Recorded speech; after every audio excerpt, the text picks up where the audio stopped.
नमस्कार दोस्तों, आज मैं आपको दान धर्म की महिमा सुनाने जा रहा हूँ।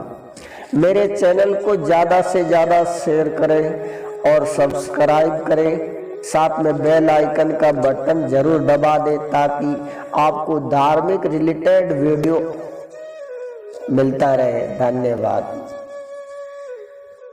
अन्य वर्णों के उपेक्षा ब्राह्मण श्रेष्ठ हैं। उनमें भी जो शक्तिवान कर्मनिष्ठा ब्राह्मण है वे श्रेष्ठ हैं। उन कर्म निष्ठा में भी विद्या तथा तपस्या से युक्त ब्राह्मण तत्वता श्रेष्ठ तथा सत्पात्र है। गृहस्थ के द्वारा गो भूमि, धान्य तथा स्वर्ण आदि का दान सत्य पात्र को उसका पूजन करके ही दिया जाना चाहिए। विद्या एवं तपस्या से हीन ब्राह्मण को प्रतिग्रह दान स्वीकार नहीं करना चाहिए।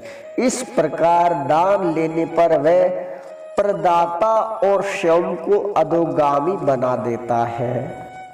प्रतिदिन उपयुक्त पात्र को दान देना चाहिए। निमित्त सूर्य ग्रहण, चंद्र ग्रहण आदि विशेष अवसर उपस्थित होने पर विशेष रूप से अधिक दान देना चाहिए। किसी के याचन करने पर भी यथाशक्ति अपनी श्रद्धा के अनुसार दान देना चाहिए। सूर्यवंश से अलकृत सिंगों वाली, चांदी से मढ़े हुए खुरों वाली, सुंदर वस्त्र चादित अधिक दूध देने वाली सुशील गो का यथाशक्ति दक्षिणा के साथ दान करना चाहिए। और दान देते समय साथ में कांस्य पात्र भी देना चाहिए। सींग से 10 स्वर्णिक, 160 मासा सोना तथा खुर में 7 पल चांदी लगाना चाहिए एवं दोहन पात्र 50 पल कांस्य का होना चाहिए। गो का बछड़ा भी अलकृत होना चाहिए। गो रोग रहित तथा स्वस्थ होना चाहिए। यदि बछड़ा न हो तो शरण या पीपल काष्ठ का बाछा या बाछी बनाकर देना चाहिए।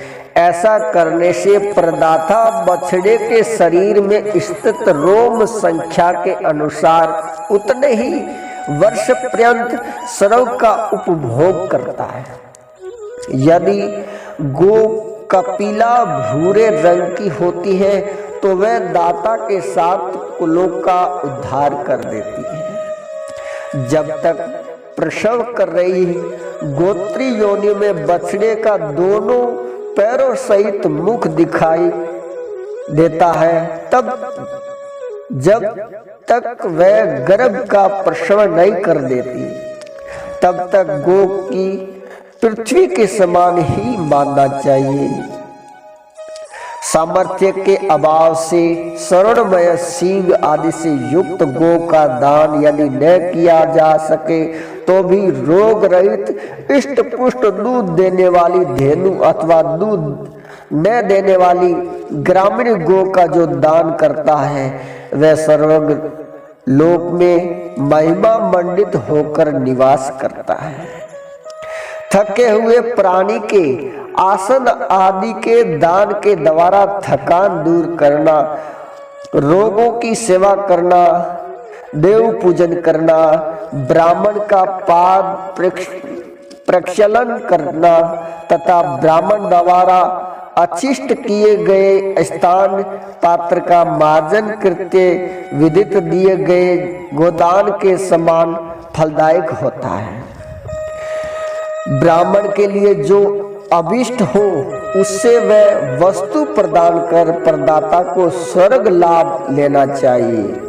भूमि, दीप, अन्न, वस्त्र, घृत के दान से प्रदाता लक्ष्मी प्राप्त कर सकता है।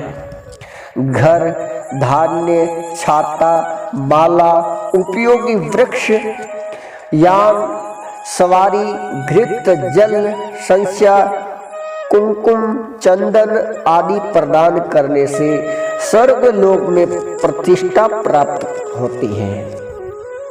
सतपात्र को विद्या प्रदान करने वाले देव दुर्लभ ब्रह्मलोक को प्राप्त करता है। मूल्य लेकर भी वेदों के अर्थ, यज्ञों की विभिन्न विधियों को सम्मिलित करने वाले तथा शास्त्र और धर्म शास्त्र को लिखने वालों ब्रह्मलोक को प्राप्त करते हैं। वेद शास्त्र संसार के मूल व्यवस्थापक, इसी कारण ईश्वर ने सबसे पहले इन्हीं की सृष्टि का अंत सब प्रकार सत्य प्राप्त करके वेदों के अर्थ संग्रह करना चाहिए, अर्थात वेदों के तत्प्रयोग को समझाने के लिए भली भांति प्रयास करना चाहिए। जो अधिकारी इतिहास अथवा पुराण लिखकर दान देता है वे ब्रह्मदान के समान प्राप्त पुण्य के द्विगुण पुण्य प्राप्त करता है। दिवज को नास्तिका के वचन कुर्तक तथा प्राकृत और मलेच्छ भाषा भाषित वचन सुनने चाहिए, क्योंकि ये शब्द दिवज को अधोगति में ले जाते हैं। दान ग्रहण करने से सामर्थ्य रहने पर भी जो लोग दान ग्रहण नहीं करते हैं वे लोग उन्हीं लोगों को प्राप्त करते हैं जो दान दाताओं को प्राप्त होते हैं। कुश, शाक, दूध, गंध तथा जल ये वस्तुएं बिना मांगे यदि उल्टा पतित, नपुंसक एवं शत्रु के अतिरिक्त किसी दुष्कृति के द्वारा भी दी जा रही है तो भी इनका प्रत्याख्यान नहीं करना चाहिए। यदि कोई सकृति उन्हें बिना याचना के दे रहा है तब तो इनके प्रत्याख्यान का कोई प्रसंग ही नहीं। देवता तथा अतिथि की पूजा करने के लिए अपने माता पिता आदि के भरण पोषण लिए तथा अपने जीवन की रक्षा के लिए पतित आदि अत्यंत कुश्ती को छोड़कर अन्य सभी से जितना आवश्यक है उतना पतिग्रह लिया जा सकता है। अध्याय 18। बोलो कृष्णचंद्र भगवान की जय।